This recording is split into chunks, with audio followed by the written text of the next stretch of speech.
I'm part of the Kilauea recovery team. I am the manager for community disaster recovery, community engagement, and collaboration. A lot of people were impacted. A lot of people were hurt, and a lot of people are still hurt as a result. So yes, we need to continue to push on that. But it's like pushing on, taking care of those who are directly impacted and hurt, but also trying to think about it in a way where we can get longer-term resilience so that it won't be as bad the next time that it happens. This is what we call a speak out. It's one in many efforts to lift up the voice of the community, to guide the recovery process. Right, so we've talked to over 1,000 residents, including over 300 students since December.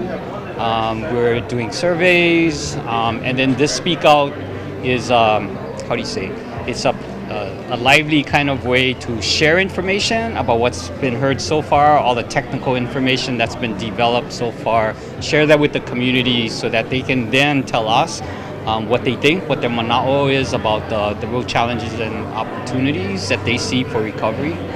So that's what this is about, is lifting up community voice, but again, it's one among many efforts to do that. What will happen with this information is it'll inform the Puna Community Development Plan Action Committees, Kuleana, to recommend what are priority objectives. And then what will follow is phase 3 of the process, which is what are the specific strategies and actions and preferred scenarios for recovery and long-term resilience. So when we go through that process, the community will have a chance again to chime in. And then all this information that we've gotten around goals and objectives could be tweaked depending on what the community says about the kinds of specific strategies that emerge from the input from these conversations. So we're going to be cranking, burning the midnight oil to pull all this information together.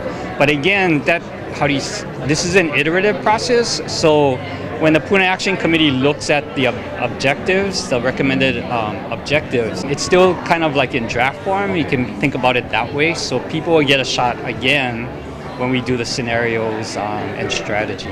The hope is that sometime in September, we'll have another, hopefully towards the end of September.